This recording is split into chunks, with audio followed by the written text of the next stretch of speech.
Alors, on va pas la détailler aujourd'hui parce que j'avais préparé 19 extraits, c'est ça, sur ce formidable papier que, évidemment, je vous invite à aller lire, publié hier par The New Yorker. Donc, voilà, Belle le New illustration. Yorker fait chiffres et preuves à l'appui le compte de combien la famille Trump s'est enrichie depuis le 20 janvier dernier. Et donc là, l'idée, c'est de se dire, on va faire le bilan à 1 an. Il y a déjà, ils avaient fait cette première partie d'enquête il y a 6 mois pour dire, voilà, bon, après 6 mois après 6 mois d'élection, on en est à combien? À l'époque, on était à 3 milliards. Et donc là, il vient de faire, David Kirkpatrick, cette nouvelle enquête qui est extrêmement documentée et d'ailleurs qu'avec des sources publiques. Et c'est pour ça qu'il dit le chiffre de ces 4 milliards de dollars pour la famille Trump, dont l'essentiel est allé à Donald Trump, mais pas que. On a vu comment Don Jr. et Eric Trump avaient bénéficié de tout ça. Ce chiffre de 4 milliards de dollars, c'est l'hypothèse la plus conservatrice. C'est l'hypothèse la plus conservatrice. Oui. C'est un chiffre qui est très important pour être le chiffre le plus bas. C'est le chiffre le plus bas, 4 milliards de dollars. Et comme je pense qu'il explique, on va le voir dans les premiers extraits, que ce chiffre-là de 4 milliards, alors est-ce que c'est dans celui-ci? Non, ça c'est intéressant, hein, c'est la justification de tout ça. C'est Trump qui, dans le New York Times, quand on lui pose la question en lui disant... Pourquoi? Il n'a pas fait ça pendant le premier Ouais. mandat, pas à ce point. Il avait fait la déclaration en disant « Je vous promets que personne de ma famille allait s'enrichir pendant ma première présidence », ce qui était faux. Mais si on compare Trump Mais 1 il avait à Trump joué 2, ça à fond en disant je suis plus en charge de mon plus moi, business, exactement. c'est les enfants, je m'implique, je suis que pour vous le pays. Je prends suis même plus pas un mon homme salaire de business. président. Exactement. Et là, il a expliqué qu'en fait, Et quand le New York Times, dans son énorme interview il y a 2 semaines, lui demande pourquoi cette fois-ci il mélange de manière complètement ouverte le business, la présidence, l'enrichissement de sa famille, il dit parce qu'en fait, I found out that nobody cared. Les gens n'en avaient absolument rien à faire. Et c'est ça aussi qui est symbolique de cette nouvelle ère. Et ce matin, il y avait Todd Blanche, on lui a posé la question dessus. Bon, déjà, il ment, il va dire, ouais, de toute façon, Biden a fait pareil. Donc ça a servi à ça, ça permet de faire du bobslidisme. Et puis de toute façon, nous, la différence, c'est que Biden a fait pareil. Biden ne s'est jamais enrichi de 4 milliards de dollars à la présidence. Vous savez pourquoi on a créé ces affaires Biden, Hunter, etc. Il dit, mais nous, la différence, au moins, on s'en cache pas. On sait que les fils de Donald Trump l'accompagnent lors des voyages officiels et qu'ils sont là pour faire du business. Donc, qu'est-ce que vous venez nous emmerder, hein? Ça se passe formidablement bien. Et donc, dans ce papier extrêmement détaillé, encore une fois, il explique que sa méthode était complètement conservatrice. C'est que, par exemple, il ne s'est pas interrogé sur combien Donald Trump profite de la présidence des États-Unis à travers ses propriétés. Hein, le côté real estate, c'est quelque chose qu'il a laissé tomber parce qu'il dit, rien que ça, sa fortune qui existait déjà a été amplifiée du fait de la présidence. là, Et puis, c'est que ce qui a commencé avec sa présidence 2.0. Exactement, et qui est public, parce qu'il dit il y a tout ce que l'on ne sait pas, qu'on ne peut pas traquer, et par exemple, tous ces investissements de compagnies que Donald Trump fait, dont on ne connaît pas, parce que là, par exemple, si aujourd'hui il vendait des actions de tel ou tel groupe, ça ferait effondrer le titre, donc ça reste des choses qui sont particulières. Mais il dit, mais c'est certain qu'il a des titres, des tas d'autres choses. Lorsque il fait des déclarations qui ont un effet sur le marché, et il va faire effondrer une action ou augmenter une action, on ne peut pas savoir si Donald Trump dit, tiens, j'avais 500 000 actions du titre de telle compagnie qui va prendre, par rapport à ma décision, le titre va soit s'effondrer, soit il va prendre 10, 20, 30 ou 40%, je vais agir dessus. Ça, on ne le sait pas. Et donc, les 4 milliards de dollars de cette famille Trump, et on a cette photo qui a été, parce que tous s'enrichissent sur la photo, ce selfie de la famille Trump le 20 janvier, vous comprenez pourquoi tout le monde sourit. Parce qu'on est rentré à un niveau de fortune énorme. Donc l'article que je vous invite vraiment à voir détaille comment la corruption Trump s'est installée, principalement via les crypto-monnaies, mais surtout grâce au soutien financier de tas de pays du Moyen-Orient. C'est devenu la tirelire de Donald Trump, de l'Arabie Saoudite, au Qatar, en passant par les Émirats Arabes Unis. Cet aspect de cet enrichissement par rapport aux Émirats Arabes Unis est à l'origine d'un scoop du Wall Street Journal. Un scoop extraordinaire qui, en temps normal, entraînerait la fin de la présidence Trump. Sans aucun doute. Sans aucun doute. Personne, à part Trump, peut survivre, à part Trump, parce que, on va commencer par ça, parce qu'il a derrière lui un Congrès qui, pour l'instant, manque de courage. Petite parenthèse, hier, il y avait 2 élections au Texas, dont une pour remplacer un élu démocrate, donc dans un terrain démocrate, donc victoire d'un autre démocrate au Texas qui va être, à partir de demain, à la Chambre des représentants. Mike Johnson a déjà annoncé qu'il va lui faire prêter serment, il ne va pas lui refaire le coup de Adelita. Ça veut dire quoi? Ça veut dire que demain, à partir de demain, à la Chambre des représentants, Mike Johnson a une majorité de 1 vote. 1. Jusqu'à ce qu'il y ait un remplaçant pour Marjorie Taylor Greene. Et c'est une situation qui peut se dérouler jusqu'au mois d'avril, selon comment va le scrutin. Mike Johnson a une majorité de 1 vote. C'est-à-dire que ils vont passer. Le seul effort des républicains pendant les prochaines semaines, c'est de s'assurer qu'il n'y ait pas d'absent. C'est de rester en vie, quoi. C'est de s'assurer parce que Mike Johnson, en parlant de lame duck, est à 1 vote. 1 vote de majorité. On ferme cette parenthèse-là. Et justement, on a ce tweet de ce professeur de Harvard qui rebondit là-dessus en disant que c'est une histoire sans précédent non, c'était le tweet de Adam Schiff, je crois. Excuse-moi, je me suis trompé. Celui-là, on va le regarder après, de Joseph Allen, qui disait que, voilà, en rebondissant sur le scoop du Wall Street Journal, on va le détailler, que cela, s'il y avait un congrès, bon, peut-être c'était même pas lui, j'ai dû me tromper, mais en tout cas, si le congrès agissait avec les pouvoirs que le congrès a et que Donald Trump n'a pas réussi pour l'instant à leur enlever, cette affaire-là, ce scoop, permettrait de impeach immédiatement Donald Trump. Oui. Donald Trump, on ne parle pas ici de Bondi, on ne parle pas ici de Noem, on parle ici de Trump. Alors le scoop, le voilà. Le scoop, c'est que quelques jours, on est 3-4 jours avant que Donald Trump prête serment, sa compagnie, la compagnie, cette fameuse compagnie World Liberty, qui est cette compagnie qui a été créée par les frères Trump, Witkoff, parce que Witkoff aussi s'est enrichi dans cette affaire-là, et Donald Trump, soi-disant pour gérer de la crypto-monnaie, a vendu secrètement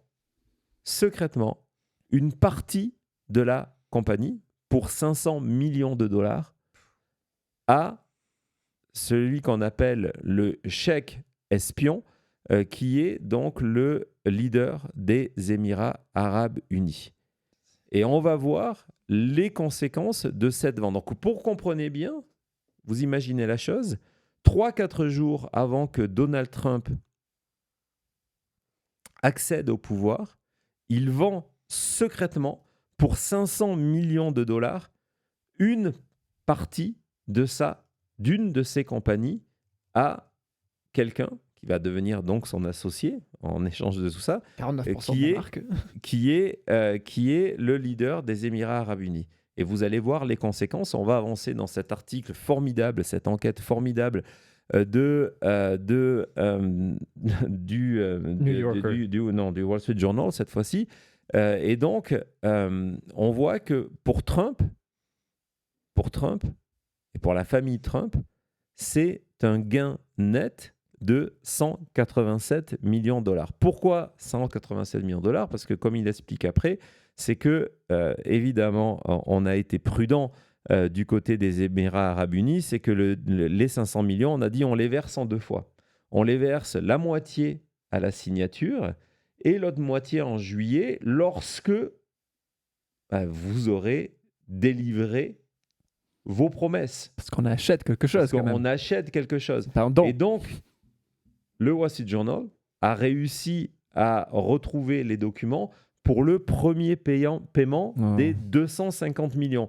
Donc, sur ces 250 millions, la famille Trump a touché directement en cash 187 millions de dollars. Et on ne sait pas comment le deuxième paiement de 250 millions a été réparti. Le reste sur ces 250 millions de dollars a été distribué à Witkoff, au fils et au père.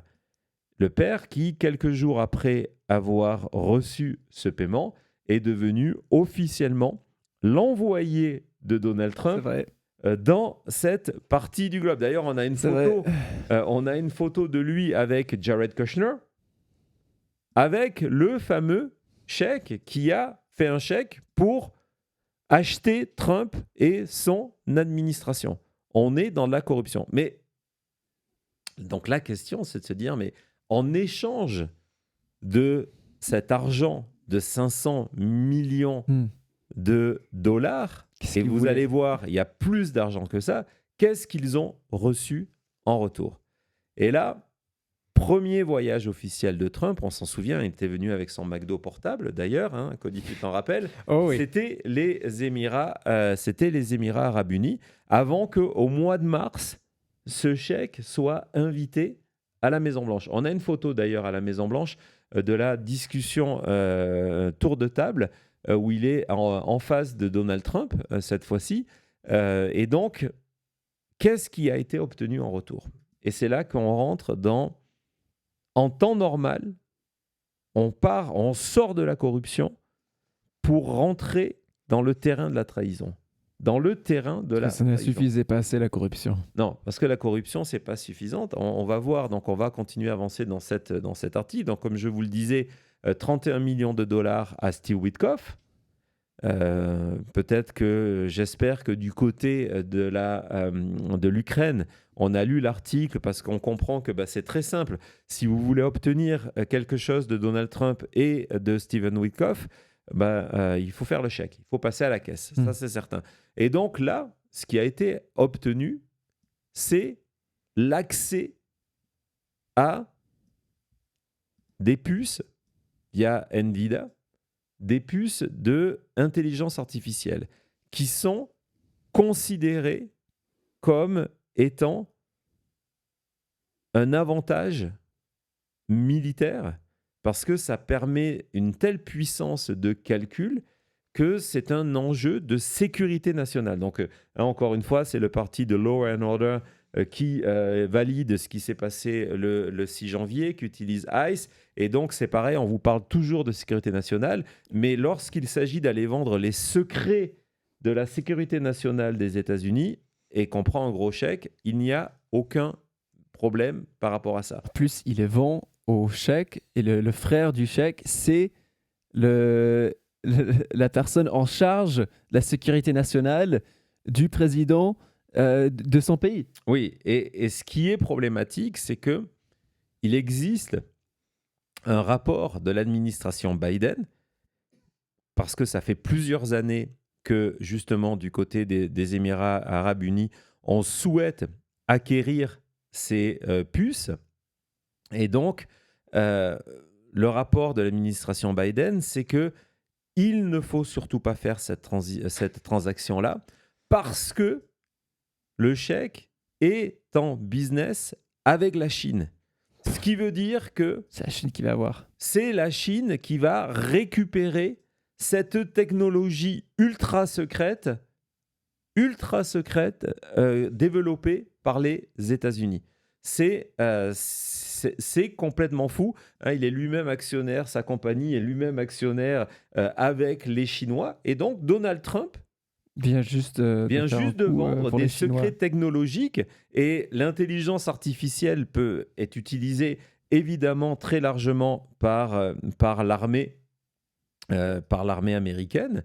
Donc, ces secrets technologiques ont été vendus pour plus de 500 millions de dollars. On va en parler aux Émirats Arabes Unis. Et après, ils en feront ce qu'ils veulent. Donc, vas-y, continuons C'est fou. dans cet article-là. Donc, on apprend qu'il y a eu de multiples rencontres. Hein, donc, ça, c'était avant.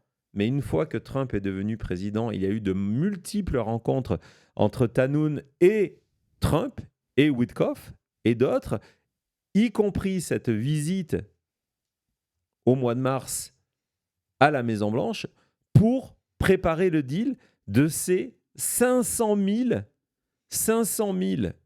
puces qui sont parmi les plus avancées au monde en termes de technologie, et c'est suffisamment pour permettre, en termes de quantité, aux Émirats Arabes Unis de construire le plus grand data center AI au monde. L'administration Trump est allée vendre tout ça Ouais, non, c'est donner un avantage énorme à notre pays. à un autre Et- pays. À un autre pays. Je vois pas comment À on un va pas autre parler de pays. trahison. Donc là, c'est ce que je vous disais en disant, on ne sait pas comment la deuxième partie du paiement a été distribuée. Donc, si tu peux continuer là-dessus. Quelle histoire. Non, je sais, c'est profondément choquant. La confirmation qu'on savait que la part de Donald Trump, on avait vu dans les comptes officiels de World Liberty, avait baissé, mais on ne savait pas à qui il avait vendu. Maintenant, vous le savez grâce au Wall Street Journal. Et c'est pour ça, quand je vous dis que en temps normal, Donald Trump serait non seulement impeach, mais il serait poursuivi pour trahison. Il est allé vendre des secrets de la sécurité nationale aux États-Unis à un pays concurrent qui est allié aujourd'hui, mais peut-être ne sera pas allié demain, dont un des actionnaires de la compagnie est un groupe chinois. Je sais. C'est pour ça que je voulais absolument qu'on en parle. On va continuer dans cet article parce que voilà, on ouvre un autre part et je voudrais qu'on voit une autre partie parce que cette transaction, ce n'est pas que ça. Je vais vous montrer le schéma du deal, que vous compreniez ce qui s'est passé. C'est très bien fait, Wall Street Journal, bravo. Donc ce sont les différentes compagnies qui appartiennent tous à Tatoon. Donc, ce chèque responsable de la sécurité du côté des Émirats Arabes Unis, qui très clairement a aidé aussi, hein, c'est sous-entendu dans l'article, a aidé à la victoire de Donald Trump parce qu'ils ont compris que tant qu'il y avait un démocrate en tant que président des États-Unis, il n'obtiendrait pas ces secrets militaires américains, mais qu'avec Donald Trump, tout ça était possible. Donc vous avez toute cette structure. Le versement, ce sont les billets en vert, donc les versements de ces 500 millions de dollars. Mais au-delà de ça, et ça, du coup, ça fait un lien direct avec un des points de l'article du New Yorker. Le New Yorker, sans savoir qu'il y avait cette affaire de corruption, détaille combien le même groupe a acheté pour 2 milliards de dollars de crypto-monnaies à la société World Liberty Finance, donc la société de Eric, Don Jr., Witkoff, Kushner et Donald Trump. Pourquoi c'est important ? Parce que c'est une autre manière de corrompre Donald Trump. Au-delà de ces 500 millions en cash qui ont laissé des traces, l'idée d'avoir versé, c'est ce que détaille, avec plein de détails que je vous invite à lire, l'article du New Yorker, fait que lorsque vous êtes gardien d'une crypto-monnaie et que cette crypto-monnaie, vous avez décidé d'en faire l'équivalent d'une sorte de dollar digital, numérique, si vous voulez, vous avez des pourcentages, des points sur chaque transaction. Et ces 2 milliards de dollars vont rapporter au moins encore 500 millions de dollars à la famille Trump. Dans la réalité, Donald Trump a au minimum vendu ces secrets-là pour 1 milliard de dollars. Et ça, c'est ce qu'on peut tracer aujourd'hui. C'est ce que je veux dire, c'est ce qui C'est est ce qu'on public peut aujourd'hui. trouver aujourd'hui. Et ça, c'est qu'un seul pays. Lorsqu'on voit ça tourner dans les pays du Golfe, hein, le cadeau du Qatar, hein, qu'est-ce que le Qatar a reçu en échange d'offrir à Donald Trump un avion à 400 millions de dollars? Avion de 400 millions de dollars que Donald Trump veut inaugurer pour, hein, on n'en a même pas parlé, pour le 250e anniversaire des États-Unis. Il a eu un rapport en expliquant que ça ne serait pas prêt en termes de conditions de sécurité pour être certain que l'avion ne serve pas de lieu d'espionnage.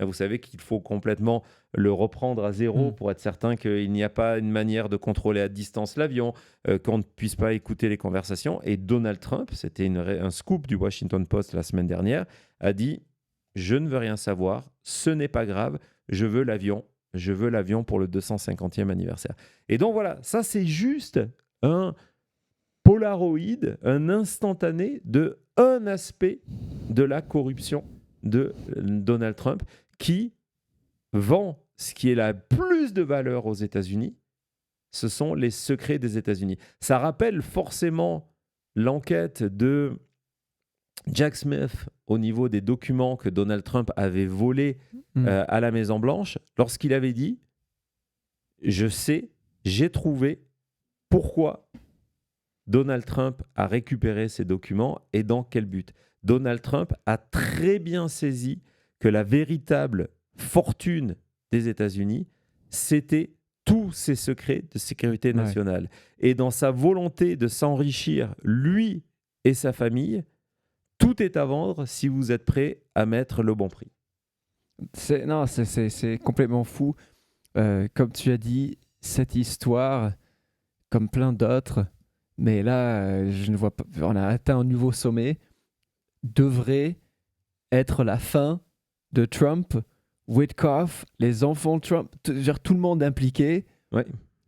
Kushner. Voilà, il y a vraiment pas pire. C'est le genre de scandale qu'on trouvait que dans des livres de Tom Clancy, sincèrement.